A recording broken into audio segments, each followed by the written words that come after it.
બરાબરનો પાઠ ભણાવવાની અમદાવાદીઓની માંગ છે। સેનાની કામગીરીની અમદાવાદના લોકોએ વખાણી છે।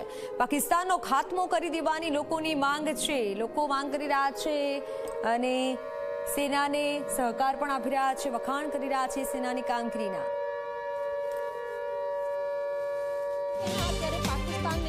जवाब आपी रही है ए काबिले तारीफ है, परंतु तेनी सामे भारतीयों अपेक्षा शुं राखी रह्या छे, सेनाने तेओ कई रीते प्रोत्साहन आपी रह्या छे, एमनी साथे वातचीत करीशुं, एमने पूछीशुं। अच्छा, आप जणावो, अत्यारे पाकिस्तान जे रीते दर वखते आतंकी गतिविधिओ फैलावे छे, आपनुं शुं मानवुं छे, केवी रीते पाकिस्तानने जवाब आपवो जोईए? मारुं नाम अनिल गामी छे। पाकिस्तान 22 एप्रिलनी तारीख याद करवा जेवी छे। એ પહેલાં તો પાકિસ્તાને 75 વર્ષથી હિન્દુસ્તાનને કોઈ દિવસ શાંતિથી રહેવા નથી દીધો, પણ 22 એપ્રિલે જે પાકિસ્તાને લેડીઝના સુહાગ ઉજાડ્યા એના પછી ઇન્ડિયામાં આખી પબ્લિક 140 કરોડ જનતામાં ખૂબ જ આક્રોશ છે ને એ આક્રોશ ન વધારે ફેલી જાય એના માટે આપણા વડાપ્રધાને 10 દિવસ રાહ જોઈ કે પાકિસ્તાન થોડો સમજી જાય કે શાંતિથી રહે તો સારું છે, પણ પાકિસ્તાને હજી સુધી શાંતિ દેખાડી નથી। હું અત્યારે જ સવારે ન્યૂઝ જોઈને આવું છું તો ખબર પડી કે કેટલા ડ્રોન આપણા પૂરા સરહદે પાકિસ્તાને છોડ્યા છે। પણ અમારા જે બહાદુર સૈનિક છે ને બહાદુર એરફોર્સ છે એ લોકોએ એવી રીતે એમની બધી નાકામ કરી ગતિવિધિઓ, પરંતુ મારું એમ કહેવું છે કે આ એક સાપ છે, આ સાપને કચડી નાખવા જેવો છે, કેમ કે આ સાપ વારાઘડીએ ફન ઉઠાવે છે, આપણા નિહત્તા નિર્દોષ લોકોને મારીને જતા રહે છે। એટલા માટે મારા હિસાબે તો એવું થવું જોઈએ કે ભારતે પાકિસ્તાન ઉપર આક્રમણ કરવો જોઈએ। બિલકુલ, ભારતે પાકિસ્તાન ઉપર આક્રમણ કરવો જોઈએ। અન્ય જે લોકો છે એમની સાથે પણ વાતચીત કરીશું, એમને પૂછીશું। અચ્છા, આપ જણાવો કે શું કરવું જોઈએ, પાકિસ્તાનને કેવી રીતે સબક શીખવાડવો જોઈએ? કમ્પ્લીટલી એની પર આક્રમણ કરવું જોઈએ, એર સ્ટ્રાઇક કરવી જોઈએ અને અંદર ઘૂસીને એને મારવા જોઈએ। આતંકવાદીના જે કંઈ પીઓકીમાં એન્ટર છે ત્યાં એને અંદર ઘૂસીને તોડી નાખવા જોઈએ। બિલકુલ, હાલ સેના જે રીતે જવાબ આપી રહી છે, બરાબર છે કે હજી એગ્રેસિવ થવાની જરૂર છે? યસ, હજુ વધારે એગ્રેસિવ થવાની જરૂર છે અને આ આપણને એક બહાનું મળ્યું છે। પીઓકેને તો બરાબર લઈ જ લેવું જોઈએ, જે આપણે ઘણા વર્ષોથી જેની રાહ જોઈએ છે, એટલે જેટલું બને એટલું આપણે એના પર એટેક કરીને આપણે આપણું કામ કરી લેવું જોઈએ।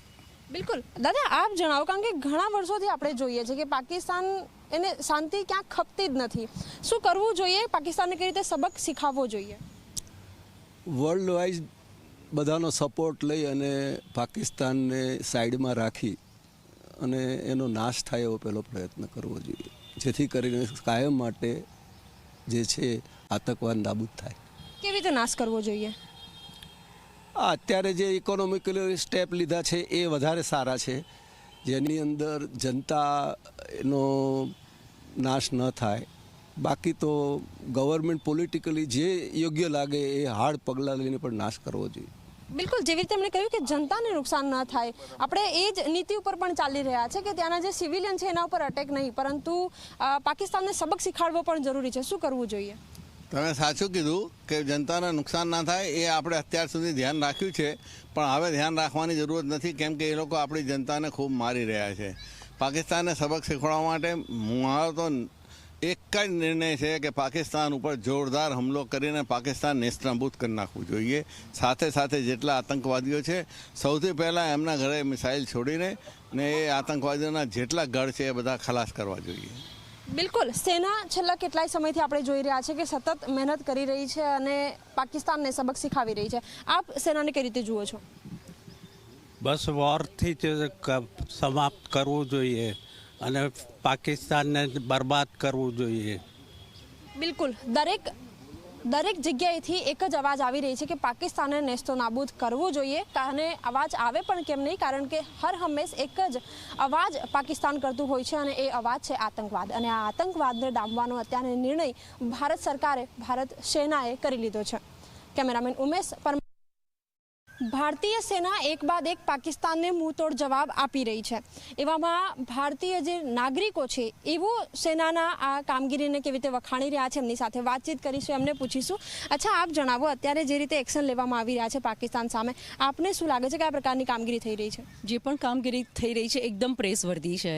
અમે લોકો ઓલવેઝ મતલબ જે પણ આપણી 3 પાંખો છે, ઇન્ડિયા આર્મી, આપણી નેવી અને આપણું એરફોર્સ, ત્રણેયને અમે ખૂબ જ દિલથી અમે ધન્યવાદ આપીએ છીએ અને અમે ગ્રેટિટ્યુડ્સ અમને આપીએ છીએ. જ્યારે પણ અમે પ્રેયર કરીએ, જ્યારે પણ મેડિટેશન કરીએ, ત્યારે અમે એમને અહીંયા બેસીને એમને કેવી રીતે અમને હેલ્પ કરી શકીએ, તો અહીંયાથી અમે એમને માટે ખાલી પોઝિટિવ એનર્જી મોકલીએ થ્રુ પ્રેયર અને થ્રુ મેડિટેશન, કે એમનું જે ફેમિલી છે, એમનું ફેમિલી આગળ એ ફરીથી સહી સલામત એ પહોંચી શકે અને એમના ફરીથી જે ખુશી છે, એમની ખુશી એ લોકો ફેમિલી જોડે ફ્યુચરમાં એ લોકો એન્જોય કરી શકે એ લોકો. એટલે અમે ઓલવેઝ અમારા પોઝિટિવ વાઇબ્રેશન્સ ત્રણેય પાંખોના જે પણ સોલ્જર્સ છે એને અમે અહીંયાથી મોકલીએ છીએ.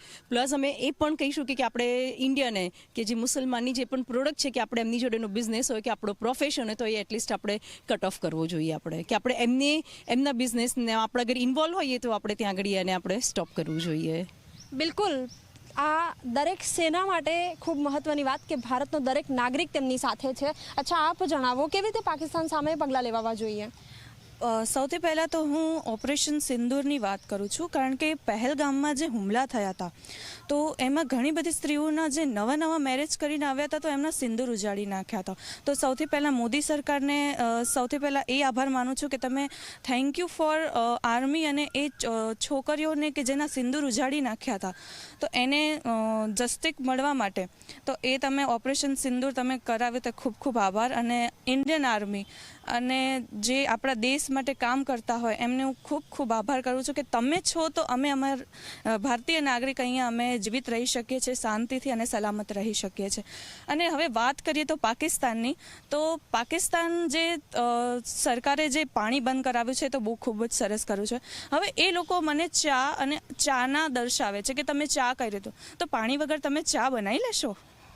કે પછી તમે કહેતા હતા કે મારે આ જે છે તો બધું પાણી વગર થઈ શકશે? તો ફર્સ્ટ ઓફ પાણી માટે બેસ્ટ.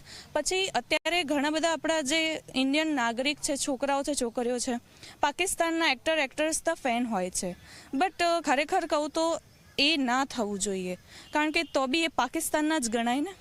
એટલા માટે અને જે અત્યારે એકાઉન્ટ્સ છે જે આતિફ અસલમ છે એ બધાના બંધ કર્યા છે તો એ બહુ ખૂબ સરસ કર્યું છે, કારણ કે ઇન્સ્ટાગ્રામ દ્વારા બી કમાણી થઈ શકે છે, તો એ બી આપણે સ્ટોપ કરી દીધી છે.